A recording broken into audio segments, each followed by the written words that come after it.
নমস্কার বন্ধুরা, আজ আমরা একটি অসাধারণ বিজ্ঞানভিত্তিক চলচ্চিত্র দেখব। তো আর দেরি না করে চলুন দেখি। চলচ্চিত্রটি 1959 সালের একটি ফ্ল্যাশব্যাক দিয়ে শুরু হয়।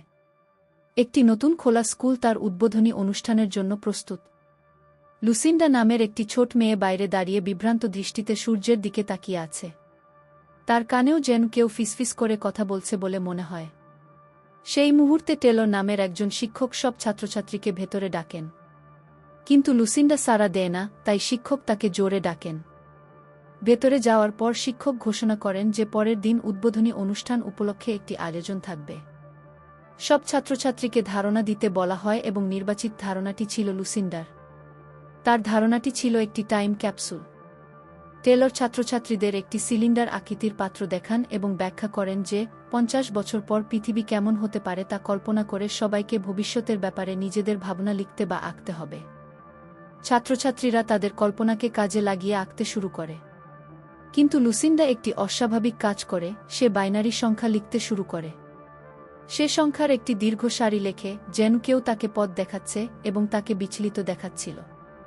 যখন সে শেষ লাইনের কাছাকাছি আসে, শিক্ষক তার কাগজটি কেড়ে নিয়ে বলেন, সময় শেষ। এরপর সব কাগজ টাইম ক্যাপসুলটিতে রাখা হয়। পরের দিন উদ্বোধনী অনুষ্ঠানে মেয়র এবং স্কুলের অভিভাবকরা উপস্থিত ছিলেন। তারা স্কুলের প্রবেশপথে টাইম ক্যাপসুলটি পুঁতে ফেলার প্রস্তুতি নেন। বছর খোদাই করা একটি ম্যানহোল প্রস্তুত ছিল এবং ক্যাপসুলটি পুঁতে সিল করে দেওয়া হয়। সবাই যখন উদযাপন করছিল, লুসিন্ডা একা দাঁড়িয়ে ছিল এবং তাকে বিভ্রান্ত দেখাচ্ছিল। হঠাৎ সে অদৃশ্য হয়ে যায়। শিক্ষক টেলর তার অন্তর্ধান লক্ষ্য করেন, সবাইকে জানান এবং খুঁজতে শুরু করেন। কয়েক ঘণ্টা পর তিনি লুসিন্ডাকে বেসমেন্টে খুঁজে পান। লুসিন্ডা সেখানে নখে রক্ত নিয়ে দাঁড়িয়েছিল, দরজায় অসম্পূর্ণ সংখ্যাগুলো খোদাই করার জন্য সে দরজা আঁচড়েছিল। সে কাঁদতে থাকে এবং শিক্ষকের কাছে তার কানের ভেতরের কণ্ঠস্বরগুলো থামানোর জন্য কাকুতিমিনতি করতে থাকে। এবার বর্তমান সময়ে আসা যাক। একজন লোক বাইরে দাঁড়িয়ে টেলিস্কোপ দিয়ে দেখছেন। ইনিই আমাদের গল্পের নায়ক জন। জন একজন বিজ্ঞানের অধ্যাপক এবং তার ক্যালিব নামের একটি ছেলে আছে। তার স্ত্রী সম্প্রতি মারা গেছেন এবং জন একজন পিতা হিসেবে তার ছেলের যত্ন নেন। সেই রাতে ক্যালিব টিভি দেখছিল, কিন্তু সে ঠিকমতো শুনতে পাচ্ছিল না, তাই সে কানে শ্রবণযন্ত্র পড়েছিল।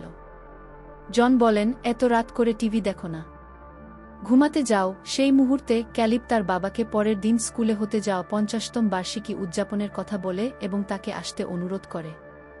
জন উত্তর দেন, আমি অবশ্যই সেখানে থাকব, এবং ক্যালিব যাতে ঘুমাতে পারে সেজন্য টিভি বন্ধ করে দেন। এবার জন তার ঘরে এসে সোফায় বসেন। তাকে বিষণ্ণ দেখাচ্ছিল কারণ তিনি সম্প্রতি তার স্ত্রীকে হারিয়েছেন এবং তিনি একটি না খোলা উপহারের বাক্স দেখতে পান এবং তারপর ঘুমিয়ে পড়েন। পরের দিন বিশ্ববিদ্যালয়ে তিনি একটি ক্লাস নেন। তিনি শিক্ষার্থীদের সূর্য ও পৃথিবীর মধ্যে দূরত্ব এবং কেন এই দূরত্বটি এত সুনির্দিষ্ট সে সম্পর্কে জিজ্ঞাসা করেন। তিনি শিক্ষার্থীদের এই ধরনের প্রশ্ন করেন।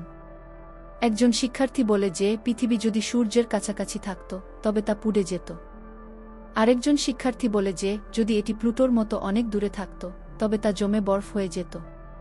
কিন্তু একজন শিক্ষার্থী অনন্যভাবে বলে যে পৃথিবী ঠিক ওই নির্দিষ্ট দূরত্বেই আছে এবং আমরা এর কোনো ব্যাখ্যা দিতে পারি না, এটা ওই দূরত্বে থাকার জন্যই নির্ধারিত ছিল, তাই এটি সেখানেই আছে। সেই মুহূর্তে জনের তার স্ত্রীর কথা মনে পড়ে। একজন শিক্ষার্থী জিজ্ঞাসা করে, স্যার, আপনি এ বিষয়ে কি ভাবেন? জন উত্তর দেন, কখনো কখনো ঘটনাগুলো আপনা-আপনি ঘটে যায়।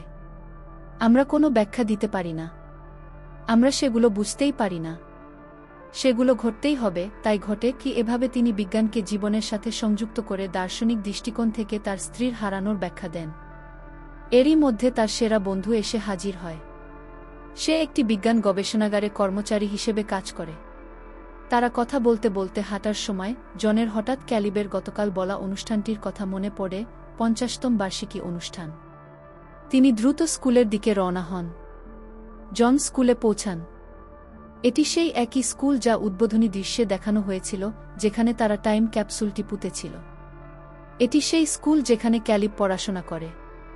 এই বছর 50তম বার্ষিকী, তাই তারা ক্যাপসুলটি খুঁড়ে বের করতে যাচ্ছে। সবাই একত্রিত হয় এবং তারা ক্যাপসুলটি বের করে আনে। সেখান থেকে সবার কাছে চিঠি বিতরণ করা হয়। বাইনারি সংখ্যা লেখা একটি বিশেষ চিঠি, লুসিন্দার চিঠি, ক্যালিবের কাছে যায়। যখন সে চিঠিটি খোলে তখন দেখে সেটি এমন সংখ্যায় ভরা যা সে বুঝতে পারে না। এদিকে কালো পোশাক পরা কেউ একজন দূর থেকে তাকে দেখছে। সেই মুহূর্তে লুসিন্দার মতোই ক্যালিভও কিছু শুনতে শুরু করে। সেই রাতে ক্যালিভ ডাইনিং টেবিলে লুসিন্দার কাগজটি দেখতে পায়।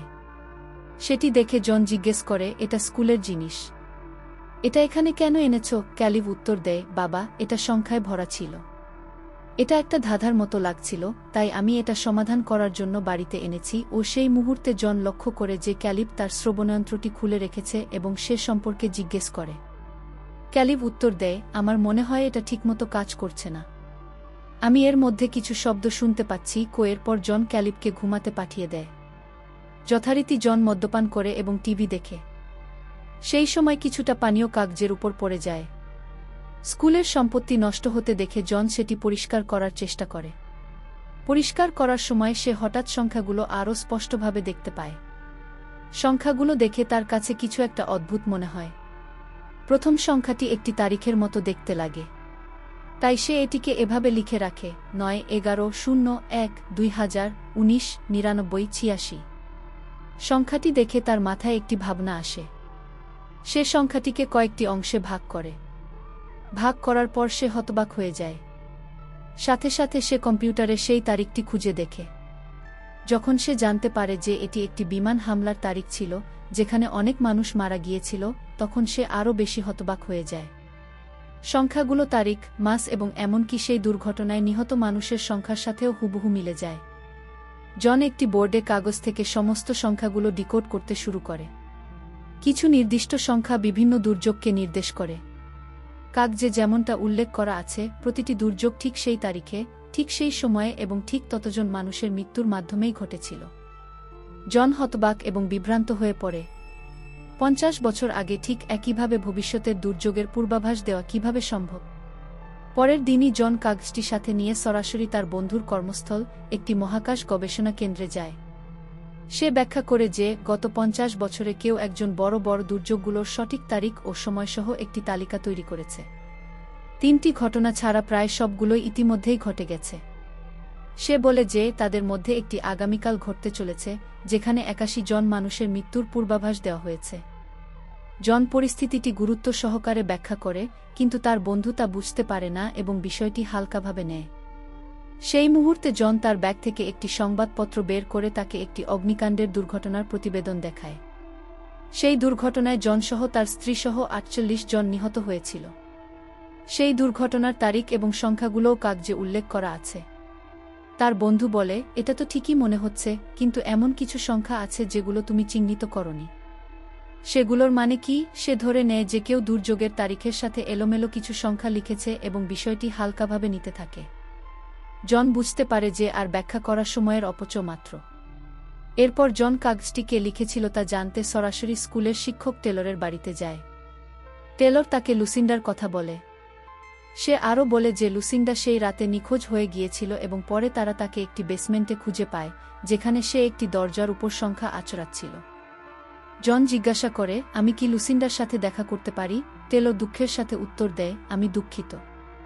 সে সম্প্রতি মারা গেছে। কি জনের জন্য এটা ছিল এক অপ্রত্যাশিত দুঃসংবাদ। কিন্তু সে হাল ছাড়তে রাজি নয় এবং বাড়ি ফিরে সে লুসিন্ডার আত্মীয়দের যোগাযোগের ঠিকানা জানার জন্য একজনের কাছে খোঁজখবর নেয়। এদিকে ক্যালেব বাইরে খেলছিল। কাছেই একটি গাড়ি এসে থামে।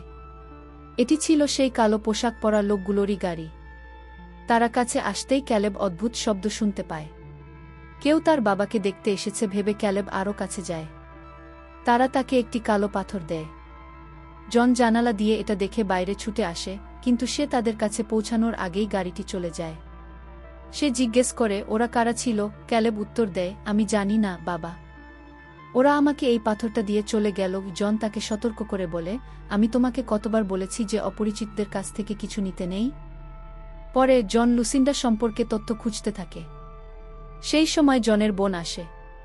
সে জিজ্ঞাসা করে, জন কেন তাদের বাবা মায়ের সাথে দেখা করতে যায়নি? মনে হয় স্ত্রীর মৃত্যুর পর জন কোথাও যাওয়া বন্ধ করে দিয়েছে। জন উত্তর দেয়, আমরা এ নিয়ে পরে কথা বলবো, এবং তাকে বিদায় করে দেয়। সেই রাতে জন সব নিউজ চ্যানেল চালু রাখে।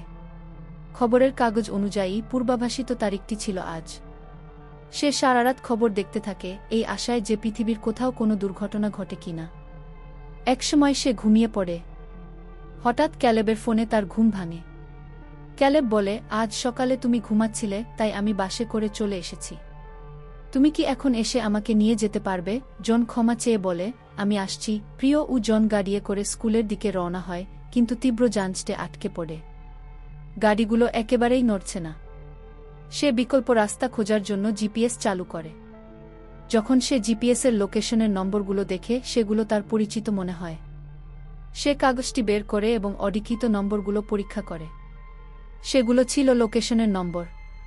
জিপিএসের লোকেশনটি হুবহু মিলে যায়। জন হতবাক হয়ে যায়। সে ভাবে দুর্ঘটনাটি নিশ্চয়ই এখানেই ঘটবে। সে গাড়ি থেকে নেমে পরীক্ষা করার জন্য সামনে হেঁটে যায়। সেখানে একটি ছোট দুর্ঘটনা ঘটেছে, কিন্তু কেউ মারা যায়নি। এটি জনকে আরও বিভ্রান্ত করে তোলে। হঠাৎ তার পেছন থেকে একটি বিমান কান ফাটানো শব্দ করে নিয়ন্ত্রণ হারিয়ে উড়ে আসে। জন যখন ঘুরে তাকায়, তখন সে বিমানটিকে প্রচণ্ডভাবে বিধ্বস্ত হতে দেখে। মানুষ পুড়ছে। চিৎকারে বাতাস ভারী হয়ে ওঠে। জন তাদের বাঁচানোর জন্য ছুটে যায়। যদিও সে মরিয়া হয়ে অন্তত একজনকে বাঁচানোর চেষ্টা করে, সে ব্যর্থ হয়। কেউ বেঁচে থাকে না। এরপর জন বাড়ি ফিরে আসে এবং খবর চালু করে। প্রতিবেদক ঘোষণা করেন যে বিমান দুর্ঘটনায় ৮১ জন মারা গেছে। জন সম্পূর্ণ হতবাক হয়ে খবরটি দেখে। বাবাকে বিচলিত দেখে ক্যালেব জিজ্ঞাসা করে, বাবা, তোমাকে এত মনমরা লাগছে কেন? আমি এখন বড় হয়েছি। তুমি তোমার অনুভূতি আমার সাথে ভাগ করে নিতে পারো। কিন্তু জন তখনও হতবাক হয়ে আছে এবং কিছুই বলে না। ক্যালেব চুপচাপ আবার ঘুমিয়ে পড়ে। সেই রাতের পরে জনের বন্ধু তার বাড়িতে আসে। আগের দিন সে জনকে বিশ্বাস করেনি, কিন্তু এখন যা ঘটেছে তাতে আতঙ্কিত হয়ে সে বলে, আমি এখন তোমাকে বিশ্বাস করি। জন ও সেই মুহূর্তে জন উত্তর দেয়, আরও দুটি বিপর্যয় ঘটার অপেক্ষায় আছে কি। তারা যখন কথা বলছিল, তখন ক্যালেব হঠাৎ জেগে ওঠে। সে দেখে তার ঘরের ভেতরে কালো পোশাক পরা একজন লোক দাঁড়িয়ে আছে। ক্যালেব তার দিকে তাকালে লোকটি ধীরে ধীরে জানালার দিকে ইশারা করে। ক্যালেব বাইরে তাকায় এবং একটি ভয়াবহ দৃশ্য দেখে। একটি বিশাল দাবানো জঙ্গলের মধ্যে ছড়িয়ে পড়ছে। পশুরা ভয়ে দৌড়াচ্ছে। কিছু পশু জীবন্ত দগ্ধ হচ্ছে। ক্যালেব জোরে চিৎকার করে ওঠে। চিৎকার শুনে জন ছুটে ঘরে আসে। ক্যালেব কাঁপছে এবং স্পষ্টতই বিচলিত। জন তাকে ধরে আলতো করে জিজ্ঞেস করে, কি হয়েছে চ্যাম্প? জন জানালার দিকে ঘুরতেই দেখে জঙ্গলের কাছে দূরে একজন অপরিচিত লোক দাঁড়িয়ে আছে। জন একটি ব্যাট হাতে নিয়ে বাইরে ছুটে যায়। সে চিৎকার করে বলে, কে তুমি? আমার বাড়িতে আসার সাহস কি করে হলো তোমার? কোনো উত্তর আসে না। জায়গাটা ফাঁকা। সেখানে কেউ নেই। পরদিন জন হাতে একটি খবরের কাগজ নিয়ে একটি বাড়ির বাইরে অপেক্ষা করে। এই বাড়িটি লুসিন্ডার। অনেক খোঁজাখুঁজির পর জন অবশেষে বাড়িটি খুঁজে পেয়েছে। লুসিন্ডা মারা গেছেন, কিন্তু তার মেয়ে এখনও বেঁচে আছে। তার নাম ডায়ানা এবং তার অ্যাবি নামের একটি মেয়ে আছে। ডায়ানাও একজন এক মা। জন দেখে তারা গাড়িতে উঠে চলে গেল। সে তাদের অনুসরণ করে এবং একটি জাদুঘরে পৌঁছায়। জাদুঘরে জন ক্যালেবকে চারপাশটা ঘুরে দেখতে বলে। তারপর সে ডায়ানার কাছে গিয়ে বলে, ওটা কি আপনার মেয়ে? আমার ছেলে ওর পাশেই দাঁড়িয়ে আছে। কি বাচ্চারা দ্রুত বন্ধু হয়ে যায়। জন ডায়ানার সাথে নিজের পরিচয় দেয় এবং তারা কাছের একটি কফি শপে যায়। সেখানে জন সততার সাথে কথা বলে। সে বলে, আমার হাতে বেশি সময় নেই। আপনার সাথে আমার দেখাটা কোনো কাকতালীয় ঘটনা নয়।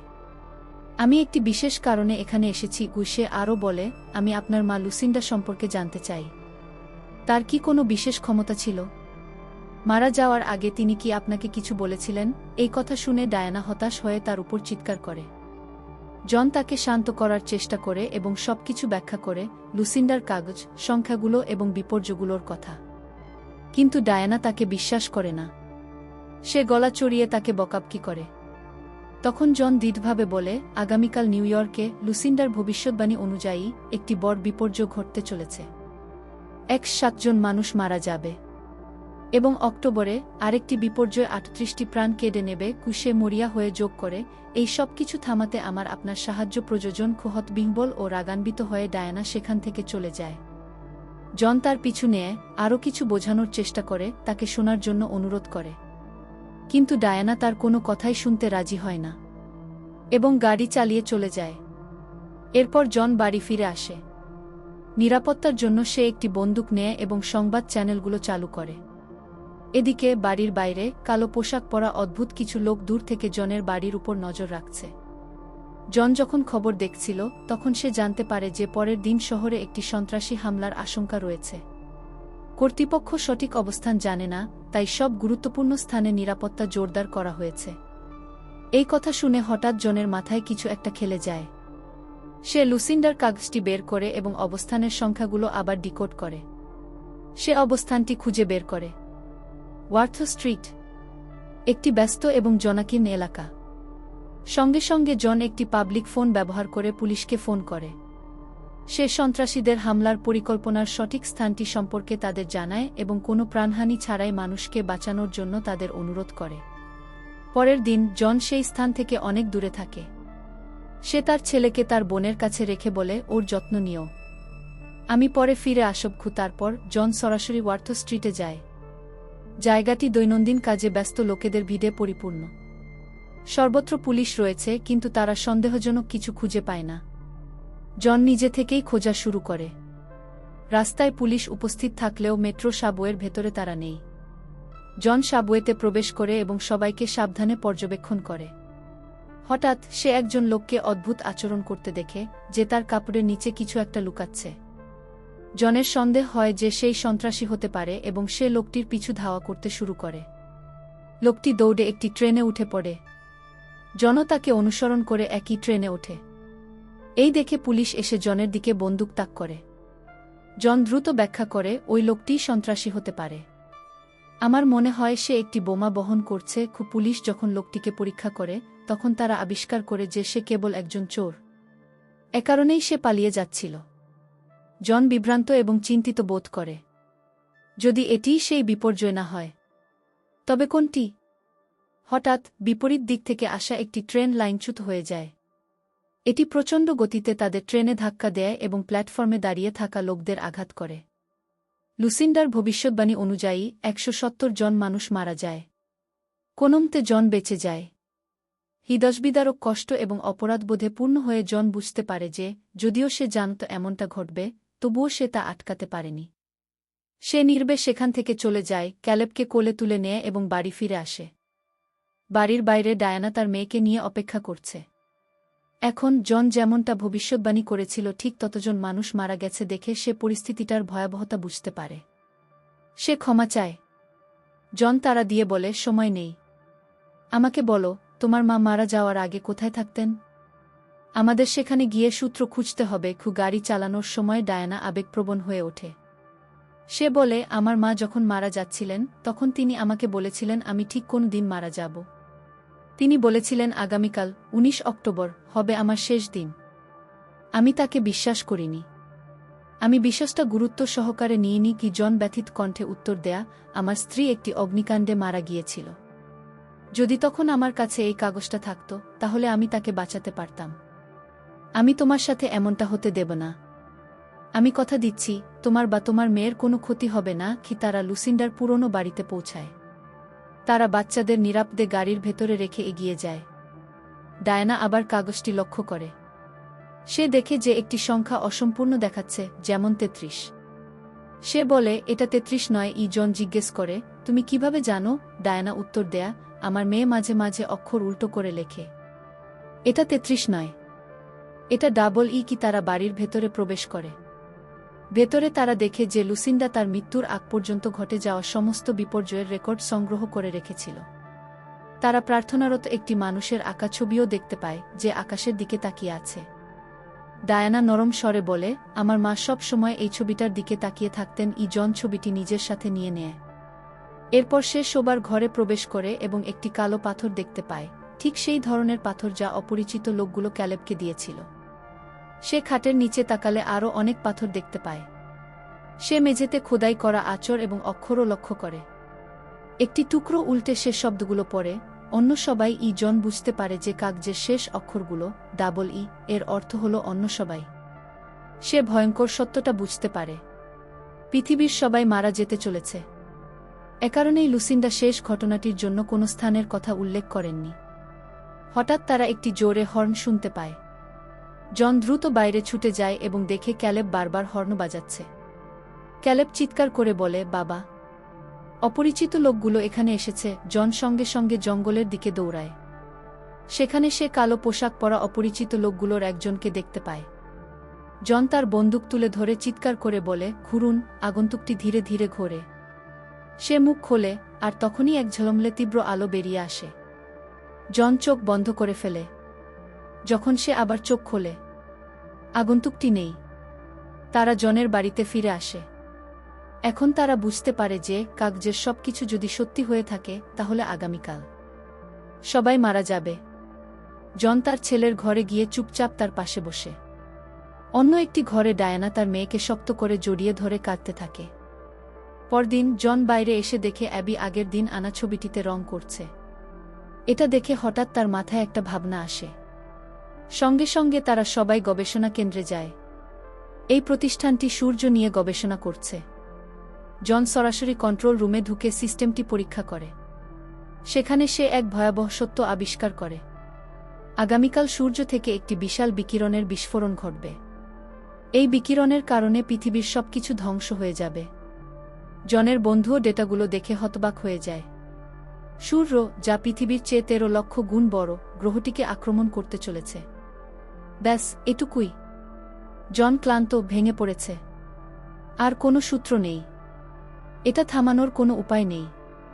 সে তার বন্ধুকে শান্তভাবে বলে, অন্তত আজ যাও এবং তোমার স্ত্রী ও পরিবারের সাথে সময় কাটাও। এবং সে চলে যায়। ডায়ানা কান্নায় ভেঙে পড়ে। সে এখন বুঝতে পারে যে তার মা এতদিন সত্যি কথাই বলছিলেন। সে কাঁদতে কাঁদতে বলে, আমি আমার মাকে বুঝতে পারিনি। জন তাকে শান্ত করে।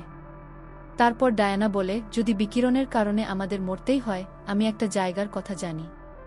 সেখানে একটা গুহা আছে।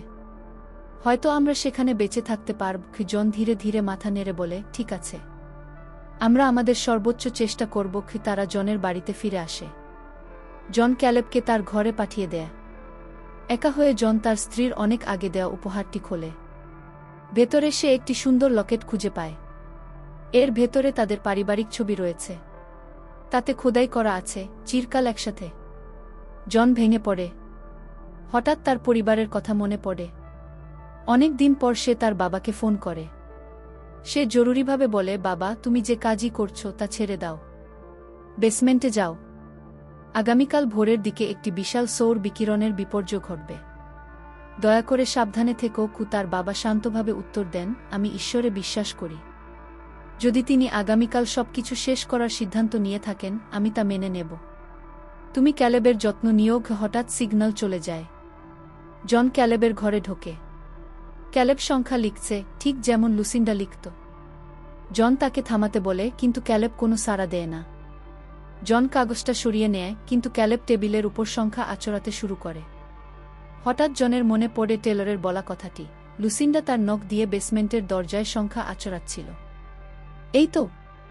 জন বুঝতে পারে সূত্রটি কোথায় আছে। তারা স্কুলের দিকে ছুটে যায়। ডায়ানার এই ধারণাটা পছন্দ হয় না। সে গুহায় যাওয়ার জন্য জেদ করতে থাকে। কিন্তু জন বলে, তোমার মা নিশ্চয়ই ওই বেসমেন্টে শেষ একটি সূত্র রেখে গেছেন। তারা স্কুলে পৌঁছে বেসমেন্টে যায়। কিন্তু দরজাটা আর নেই। সেটা মেরামত করে নতুন করে রং করা হয়েছে। জন দরজাটা পুরোপুরি খুলে বাড়িতে নিয়ে আসে। আতঙ্কে সে দরজা থেকে রং ঘষে তুলতে শুরু করে।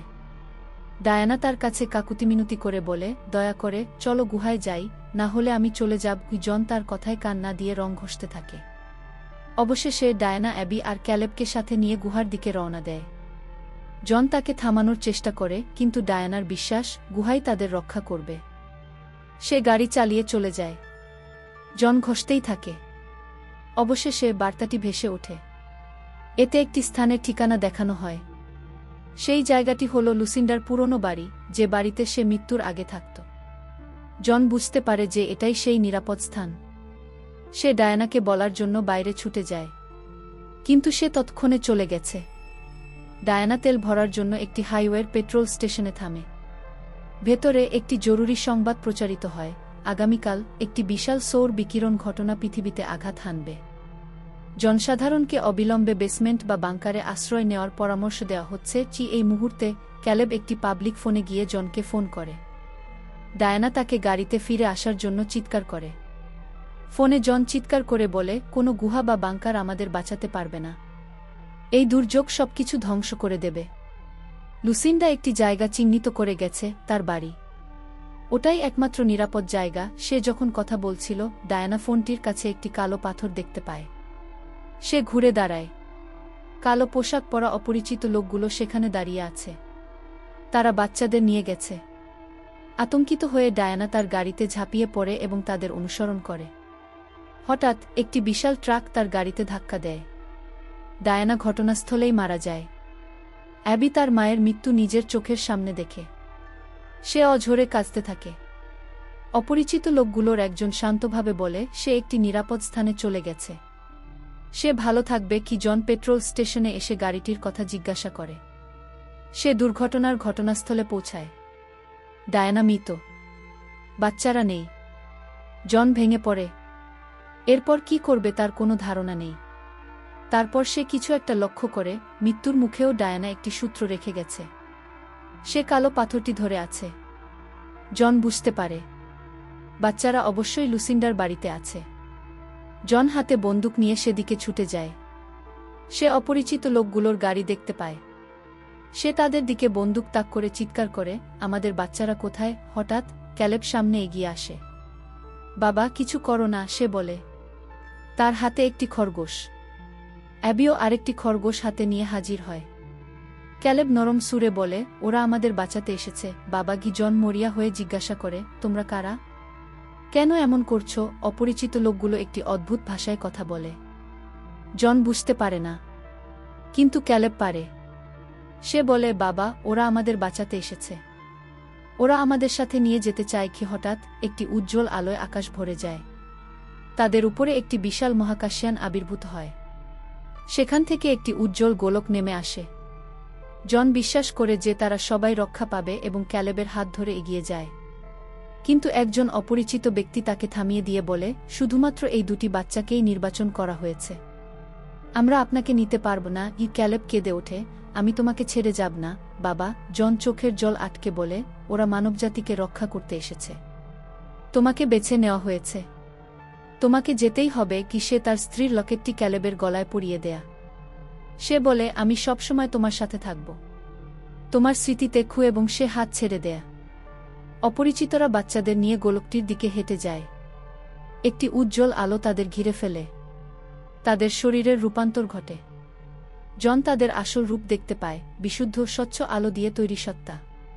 সে জানে না তারা ভিনগ্রহের প্রাণী, দেবদূত নাকি দেবতা।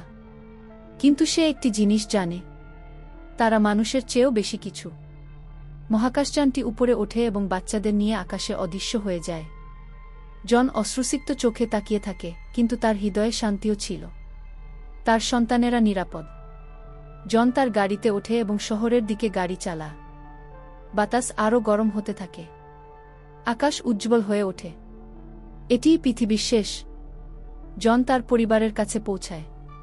তারা একে অপরকে শক্ত করে জড়িয়ে ধরে এবং তাদের শেষ মুহূর্তগুলো একসাথে কাটায়। তারপর সবকিছু পুড়ে যায়। পৃথিবী ধ্বংস হয়ে যায়।